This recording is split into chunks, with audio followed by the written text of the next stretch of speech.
Paspas nga preparasyon. Sipag takraw athlete sa balingasag Miss Or, giandam na ang kusog para mulahok sa dula sa sipag takraw nga mahitabo sa syudad sa Hinguog karong umaabot nga Marso 1 ug 2. Hasaan National High School nagpahigayon og usa ka matahom nga Mr. and Miss GNHS kompetisyon sa katahom, kalinaw ug kalagsaon. Bag-ong Mr. and Miss GNHS gibantog sa malampusong selebrasyon. Malungtaon nga ulan ug kusog nga hangin posible masinati sa Misamis Oriental ug sa Iligan sa Pebrero 28. Hinaguan Farm ni Brain Damage na himong bag-ong destinasyon sa Kalingawan.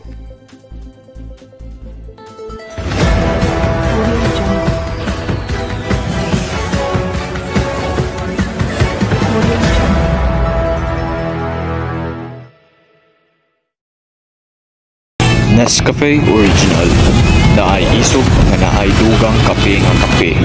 Usa kaping kape ang lamin ug ang humot. Utrong mubakod nga naay kaisog nga dili pagpatay.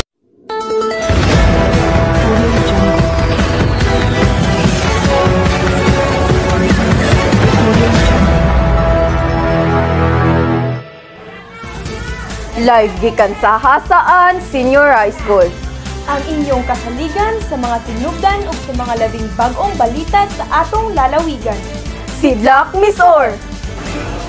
Para sa unang balita, Hasaan National High School nagpahigayon og usa ka matahom nga Mr. and Miss GNHS competition sa katahom, kalinaw o kalagsaon. Bagong Mr. and Miss GNHS gibantog sa malampusong selebrasyon. Bahin sa detalye ani si Lency May Cabelte.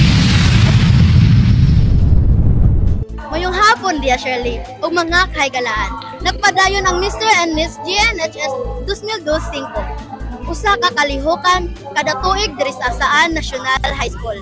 Nagahatag oportunidad sa mga estudyante nga ipakita ang ilang mga kinaiya o abilidad sa pagpanguna.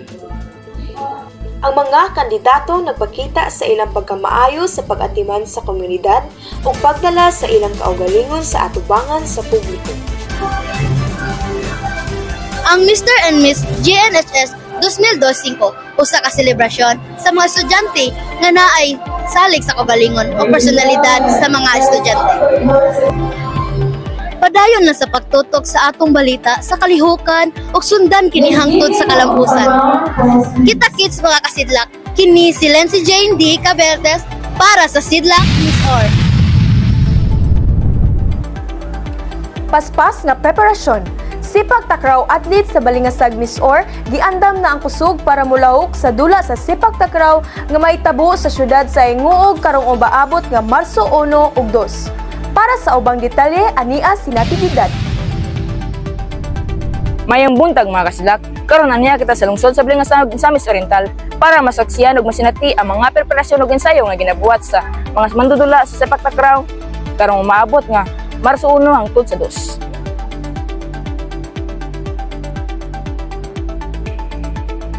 Karon na itong inabuyon na trainer sa sepak takraw sa balingasag o mao ang presidente daw sa Musta.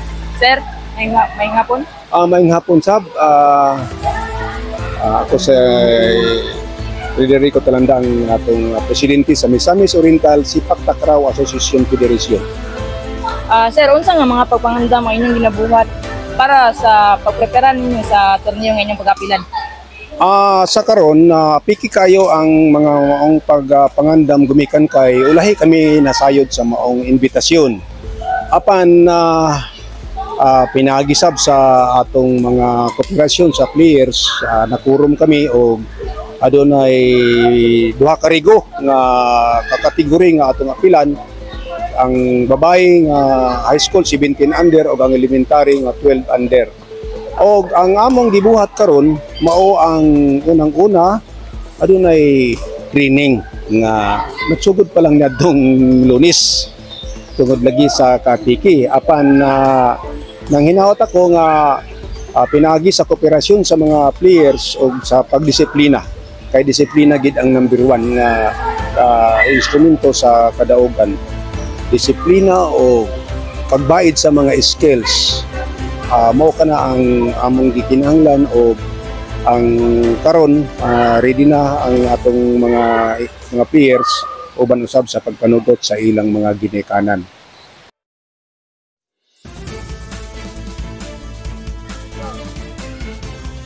Ug kini nga mga balita ang among nakalap gikan diri sa Balingsag, Misamis Oriental.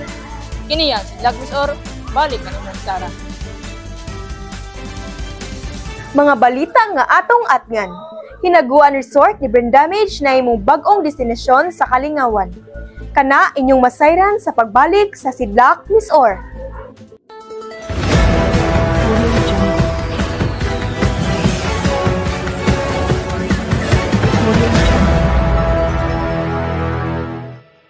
Sa pagpili og tambal alang sa sakit sa ulo ug hilana, siguradong makahuna-huna mo kon nganong barato ra man ni? Kinsa ka ang naghimo ni ini? Maayo ba kaha ni? Epektibo ba kini? aron din angay maghuna-huna. Dapat ang pag-amping sigurado. Miss, bye Jessic. 50 years na kining nasulayan ug epektibo gikining makapaayo. Labaw ng kaplet kini. Miss, bye Jessic! Ang pag-amping dapat sigurado. Biojessic.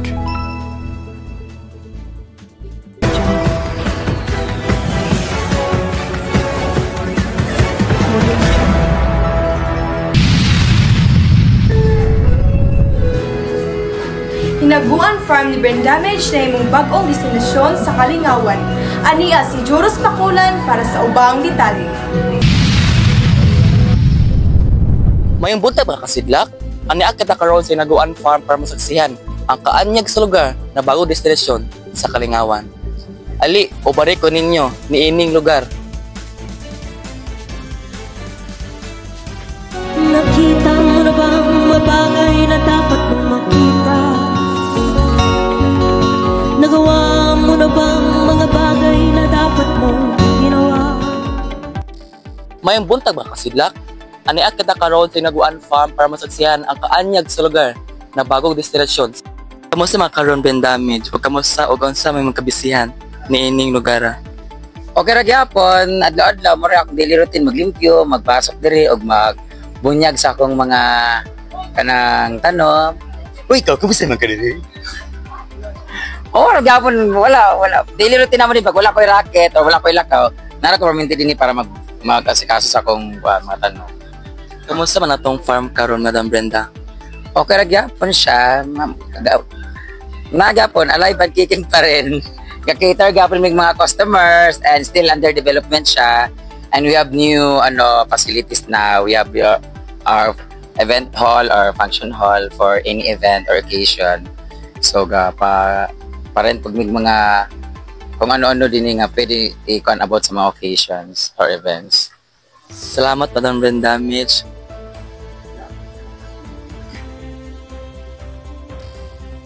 Ug mao ra to mo nakalap dinhi sa Hinaguan Farm. Daghan salamat. Salamat Joros Pakulan ug karon atong masayran ang dagan sa atong panahon. Nagpahinumdom mo init umuulan, payong dapat dili kalimtan.